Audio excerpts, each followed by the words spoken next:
اعوذ باللہ من الشیطان الرجیم، بسم اللہ الرحمن الرحیم۔ آج میں آپ سب کو فرعون اور اس کی خادمہ کا واقعہ سنانے جا رہی ہوں۔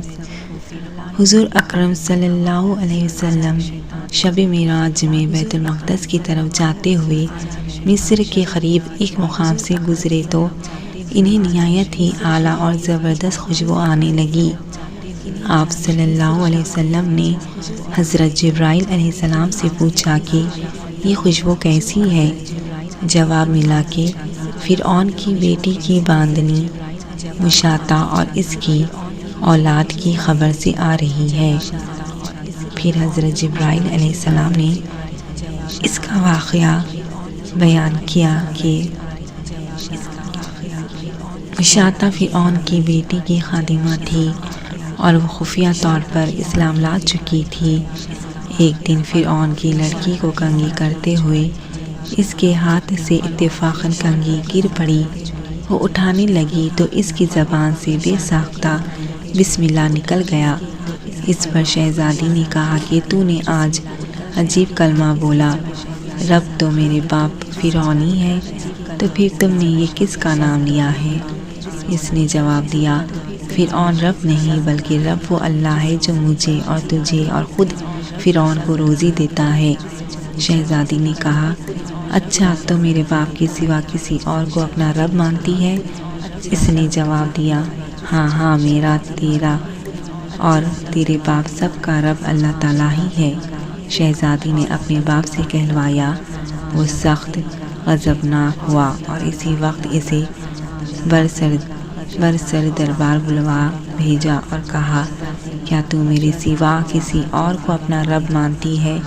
اس نے کہا کہ میرا اور تیرا رب اللہ تعالیٰ ہی ہے جو بلندیوں اور بزرگی والا ہے۔ فرعون نے اسی وقت حکم دیا کہ تانبے کی جو گائے بنی ہوئی ہے اس کو خوب تپایا جائے اور جب بالکل آگ جیسی ہو جائے تو اس کے بچوں کو ایک ایک کر کے اس میں ڈال دیا جائے، آخر میں خود اسے بھی اسی میں ڈال دیا جائے۔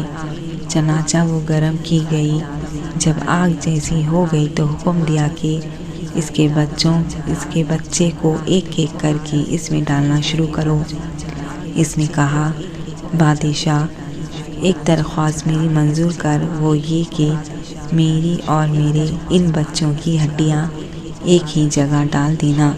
اس نے کہا، اچھا تیرے کچھ حقوق ہمارے ذمے ہیں اس لیے یہ منظور ہے۔ اس کی دونوں بچیاں اس کی آنکھوں کے سامنے اس میں ڈال دی گئیں اور وہ فوراً جل کر راکھ ہو گئے۔ پھر سب سے چھوٹے کی باری آئی جو ماں کی چھاتی سے لگا ہوا دودھ پی رہا تھا۔ فرعون کے سپاہیوں نے اسے گھسیٹا تو اس نیک بندی کی آنکھوں تلے اندھیرا چھا گیا۔ اللہ تعالیٰ نے اس بچے کو اسی وقت زبان دے دی اور اس نے بآواز بلند کہا، اماں جان افسوس نہ کر، اماں جان ذرا بھی پس و پیش نہ کرو، حق پر جان دینا ہی سب سے بڑی نیکی ہے۔